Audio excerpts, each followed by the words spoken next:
Hello Bihar, সকলে কেমন আছেন? আশা করি সকলে ভালো আছেন। আজ আমরা চলে এসেছি সদ্দাহা, রানাঘর গ্রামের সদ্দাহা। এই দেখতে পাচ্ছেন আমাদের সদ্দাহা ব্রিজে বর্তমানে আছি এখন। এই যে আমার মামার সঙ্গে আছে, মামা ভিডিও করতে এসেছে, বসে আছে। খুব দূর দূর থেকে আসলাম, পানি অনেক জায়গায়, তাই খুব অসুবিধা হলো আসতে। সামনে থেকে গাড়ি আসছে আমাদের ট্রেন কুমারগঞ্জ জংশন থেকে। এই যে এটা দেখতে পাচ্ছেন রায়নগর মাঠ, এটা সম্পূর্ণ রায়নগর মাঠ জলে ভরে আছে সম্পূর্ণটাই।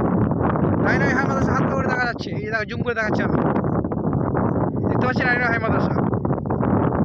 এটা হচ্ছে মহারাজপুর মাঠ, এটা হচ্ছে মহারাজপুর মৌজা সম্পূর্ণ মাঠ। পিছনে এই যে সামনে দেখতে পাচ্ছেন মহানন্দা ব্রিজ জংশন। আর এখানে রয়েছে বিশ্বাস কফি হাউস, হালকা দেখা যাচ্ছে না কিন্তু এই যে দেখেন দেখাচ্ছে আমি, এই দেখতে পাচ্ছেন বিশ্বাস কফি হাউস। আর এটা রয়েছে ভিটা মাঠ, ভিটার পলাশবনা কুমারগঞ্জ মাঠ। এটা এই সাইডটা, পশ্চিম সাইডটা সম্পূর্ণ হচ্ছে ভিটা পলাশবনার মাঠ। তো অবশ্যই ভিডিওটা ভালো লাগলে লাইক করে দেবেন এবং চ্যানেলটাকে সাবস্ক্রাইব করে দেবেন। ধন্যবাদ।